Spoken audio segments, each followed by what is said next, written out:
of the week that we're dealing with this time, again, is an opinion piece, it's a persuasive piece.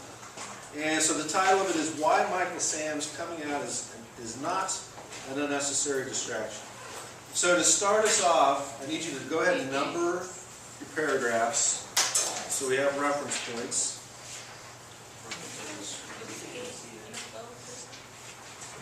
Can you get me on camera for a second, dude? That's when it's just funny. Zach, you're going to spoil the video. Now I got to edit this out.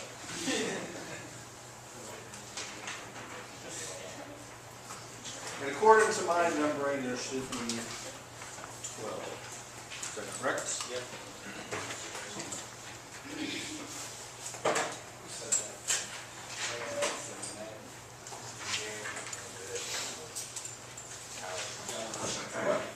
Should be 12, right? Should be 12. Okay, we're going to do a first read together. I'm going to read it aloud to you, and just follow along. And what I want you to do is, as we go through the first read, is first of all circle any kind of vocabulary that you come across that you think you're not sure of, you're kind of iffy on. So hopefully this one, I don't think it's a really difficult piece. So this is from February 15th, which would have been what? Saturday. So very recent. All right, so follow along. On Sunday, college football star Michael Sam stood on the precipice of making history. The University of Missouri lineman and NFL draft hopeful came out as gay in an interview with the New York Times, potentially making him the first openly gay NFL player. Before his announcement, Sam was projected to be a mid to late round pick in May's draft. But according to Sports Illustrated, his stock may be falling. There's been some negative reaction from NFL personnel. In the SI article, one source labeled Sam's sexuality an unnecessary, quote, distraction. Quote, there are guys in locker rooms that maturity-wise cannot handle it or deal with the thought of that, an assistant coach who wished to remain anonymous told SI. There's nothing more sensitive than the heartbeat of the locker room. If you knowingly bring someone in there with that sexual orientation, how are the other guys going to deal with it? It's going to be a big distraction. Former Vikings punter Chris Kluwe, an outspoken LGBT rights activist, called this argument out for what it is, bogus. In an interview with the Huffington Post, Kluwe argued that the word distraction is code for intolerance, used to avoid dealing with the very real and entrenched culture of homophobia in the NFL. It is a way to impede the history of progress in sports, dating back to Jackie Robinson and Billie Jean King. You can look at all those quotes that were said in that article, Kluwe said. They could have very easily been lifted from a paper right around the time Jackie Robinson was entering Major League Baseball. They're almost word for word. It's like, wait a minute, we've had this struggle before. We already know how it turns out. Why are we doing this again? Instead of looking at Sam's coming out as a moment of history, the Boston Globe's Christopher Gasper believes that the NFL is hiding behind the distraction angle as a way to say that having the added attention of a gay player would hurt a team. He argues it's simply the rationalization of prejudice and fear rather than having any basis in reality. Okay, I want to stop at that point. We're about at the midway point of the article. And what I want you to do now is to skim back through what we just read, stopping at the end of paragraph 5. And what I want you to do is also underline what you see as being a key argument or a key claim that he's trying to make. At this point, do we know where he's coming from, what his opinion is on this subject? Is it pretty clear? Okay, so skim back through it. Underline one claim that he makes. And a claim is like what he's making, what he's saying to support how he feels.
And once you've got something underlined, if you would just look at me so I know that you are ready to keep going.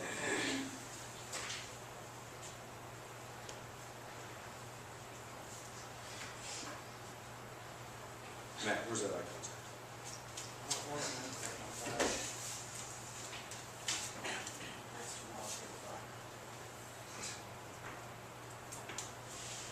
All right, you should have one thing underlined. What I want you to do now is to turn to whether it's someone beside you or the person behind you and share what you underlined and have the other person share with you what they underlined. 3, 2, 1, go.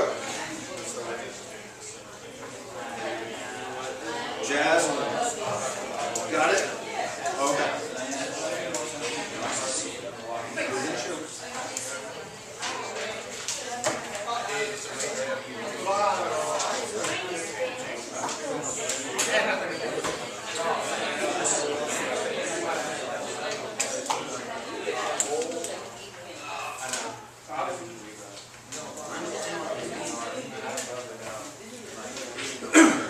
All right, once you have shared, if you would, look at me again so I know that you're done. Okay, the next thing I need you to do, we're trying to figure out what this is about, which we know from the title what it's about. But we're also trying to figure out what's the author doing to try to get this point across.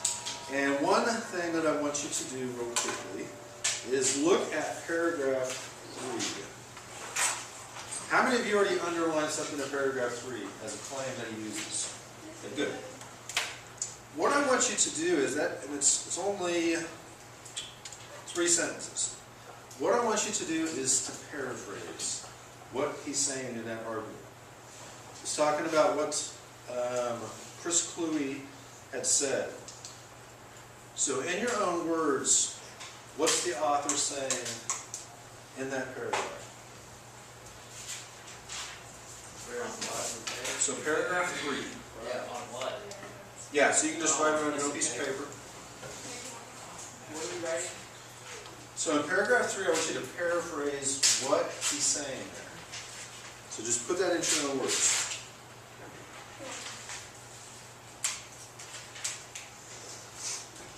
And one thing that will help you when you do paraphrasing is look at some of the key terms that he's using there. What jumps out to me is distraction. He keeps repeating distraction. Intolerance.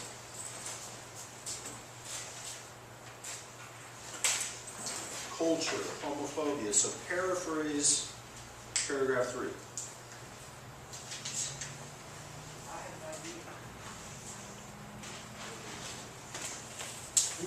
Think about the comparison that he's making there. So everybody knows who Jackie Robinson is, right? You guys have all seen the movie 42? What about Billie Jean King? Are you familiar with who she is? I know the song. And it's not the Michael Jackson Billie Jean. Billie Jean King was a famous gay tennis player in, I believe, like the early 1970s.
When you think you got it, look at me so I can tell that you're done writing.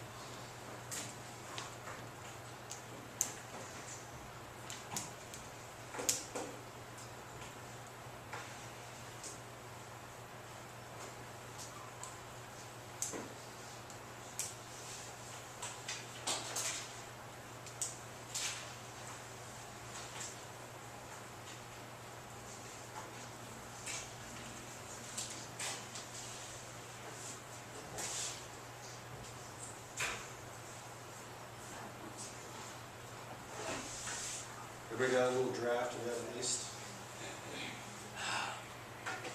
Okay, I want you to do the same thing that we just did before. Turn to a partner, someone nearby, and tell how you paraphrased it, and have your partner tell how they paraphrased it. Decide which one of you think did the best job.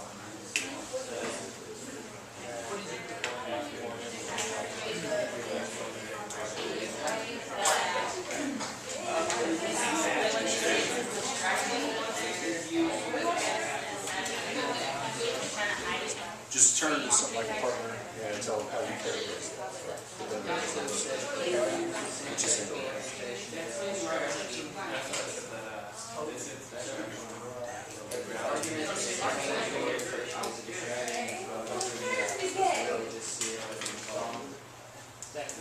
We're done. We're talking about persuasive writing.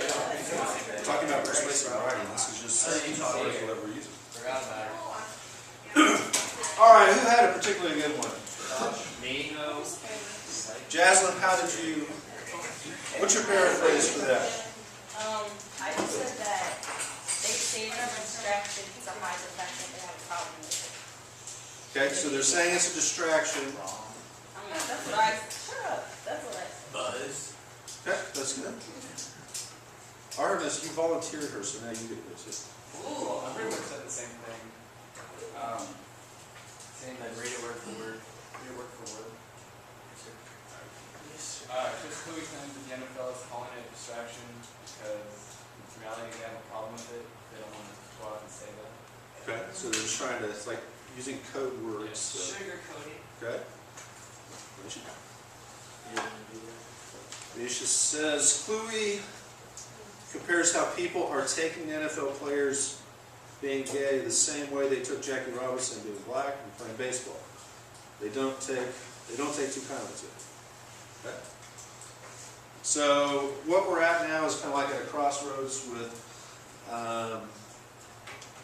gay players coming out of the closet, and it seems to be like the biggest deal, like in the NFL, which there's a different culture, I guess, in the NFL. I don't know, which is why this has been such an issue. Okay, let's look at the rest of the article, see how else he does this. But before we do that, is that a strong argument? How do you guys feel about this as an issue? It's been in the news. You guys have probably heard about this quite a bit.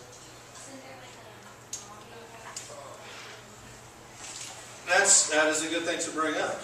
Yesterday there was a protest at the Capitol. There was a law that passed the House of Legislation, or legislator, or whatever it is, last week. Did you guys hear about this? The law says, the law made it,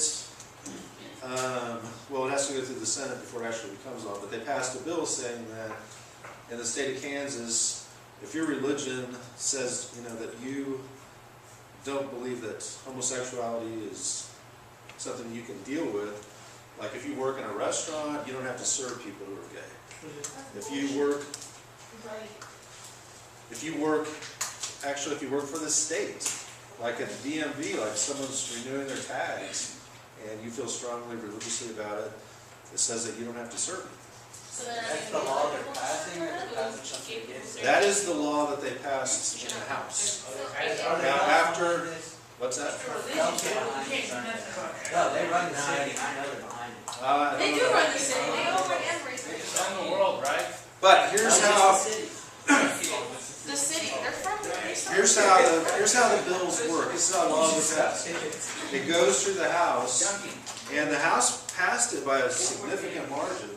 So now it goes to the Senate, and from what I've heard last, the president of the Senate, who is a Republican, is now coming out against it and saying that this maybe goes a little bit too far because, You can choose the server they want to serve though.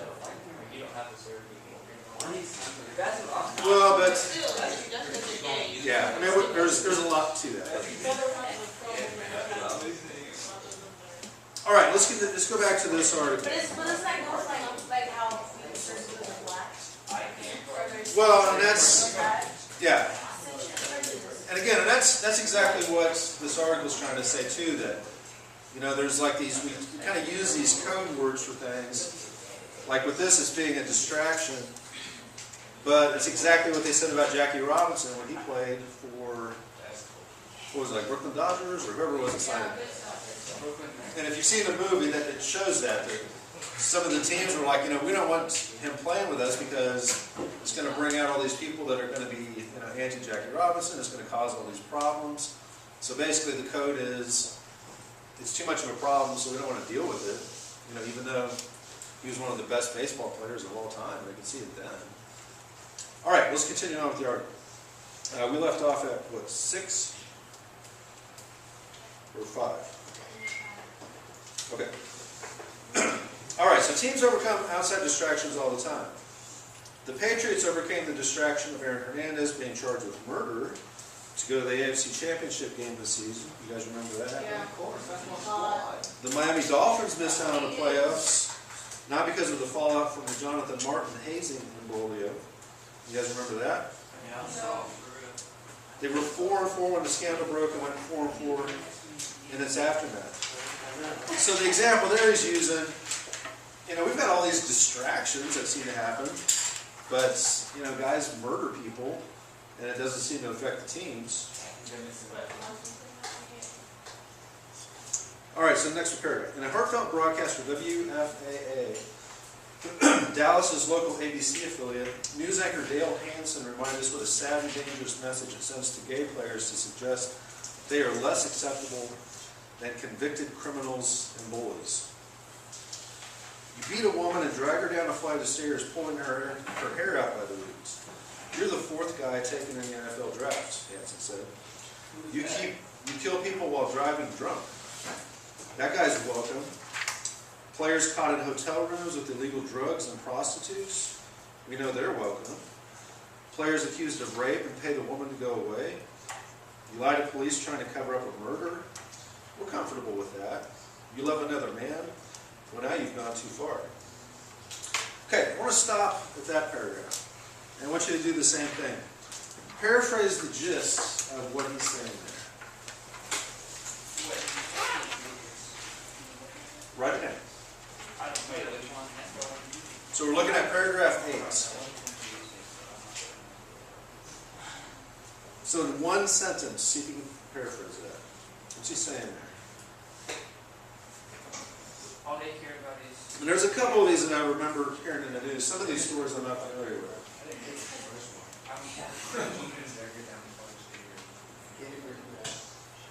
Yeah, I don't know which case that was.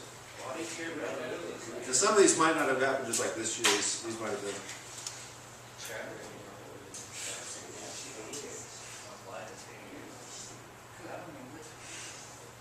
I heard a while back someone bringing up like the Michael Vick case too. Using dogs, Hey, dude. killing dogs and stuff. I love dogs. Which one is he? No, the linebacker. He used to have a big Oh, yeah, he played for, he was a college player. Wasn't Yeah, he played for he? Yeah. My dad threw my dead dog in the trash. Okay, the dead dog thing, we're done with. What? Oh. Blue water. Why did it freeze to death? Because it was too old. No, but it's in the doghouse, bro. Josh, pitch perfect. Yeah. Okay, if you think you got that, just look up so I can tell you you're done. Hey, you done? Got it? Samurai. I'm just saying, look at me, make sure if I know you're done.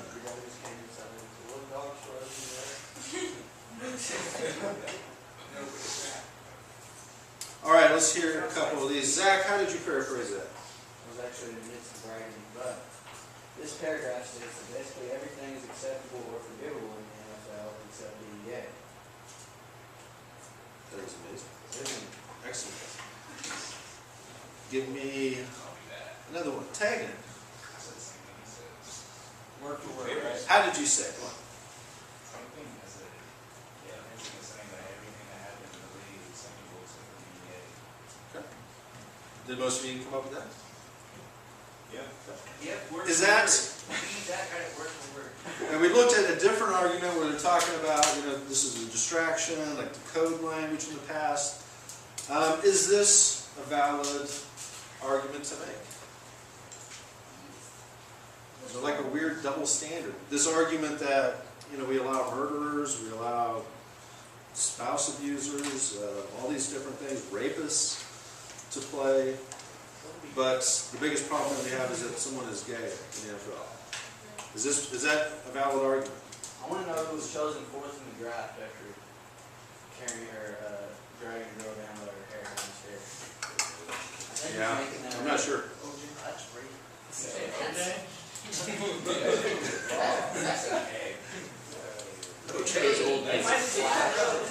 All right, let's continue to the end of this. So we're on paragraph 9, Josh. What? I said Pac-Man joke. Pac-Man jokes. Like many in the NFL, Hansen confessed that he's not always comfortable with gay people, but he believes discomfort shouldn't stand in the way of equality. After all, Missouri didn't let Sam's sexuality become a distraction in the locker room, and all signs show it didn't hurt the team. As Dave Cullen argues in the Daily Beast, it might have actually helped them win. Sam came out to his team in Missouri last August. How did his distraction affect the team? Mizzou won the Cotton Bowl, finishing 5th in the final AP poll, and Michael's teammates elected him MVP. That's the goofiest part of the kerfuffle. It's not a theoretical discussion. Michael Sam had already run this experiment. He just spent 3 years in the closet at Mizzou, then half of one out. He knows which one was easier. Of course, Cullen mentions that having the first openly gay player will entail a brief readjustment period, and to pretend it won't overlooks the very real obstacles Sam will face. However, the NFL shouldn't assume that these challenges are a bad thing. Sam was a leader on the field because he embraced adversity, playing with his full open heart. Honesty and courage make a team stronger. They don't distract from playing football. They're a crucial part of it. Not every team is going to be up to the challenge of Sam, but that shouldn't be a reflection on his ability to win games. If the team is willing to pass up Sam and take a pass on progress, it's a comment on theirs.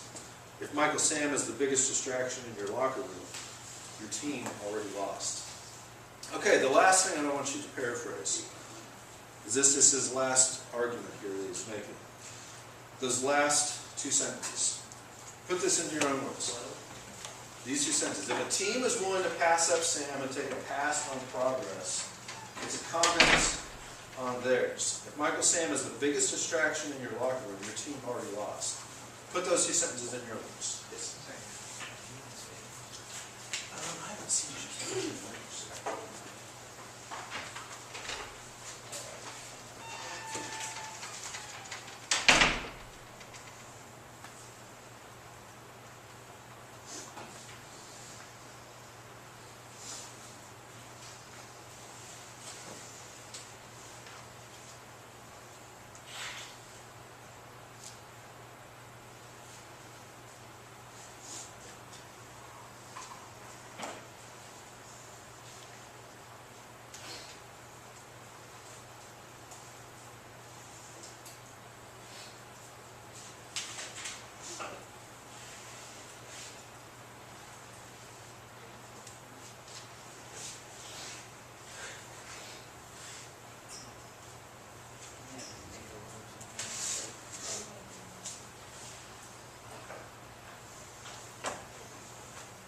Why is he saying that if you pass up on this, you basically, your team's lost?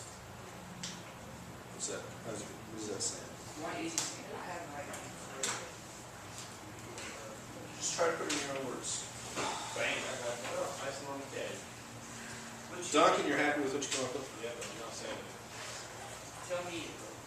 Well, I can tell you in the text, but I don't know. He said something about. I did? You don't wanna say it. You want me to? Duncan, let's hear it.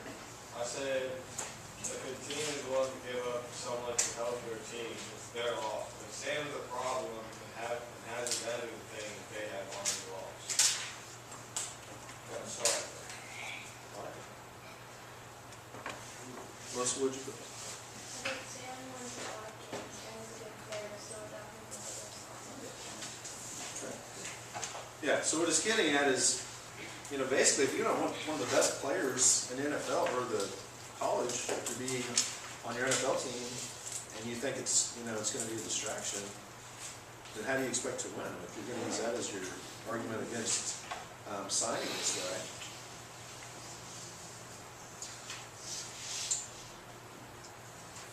Okay, your assignment then with this is the typical article of the week assignment, so go ahead and do your response. And you've got some possible response questions, just basically agree or disagree with this and cite evidence from the text for that. If you want to pick a passage like we just were working with, you can go ahead and respond on that. Are we doing that project? Not the right whole page.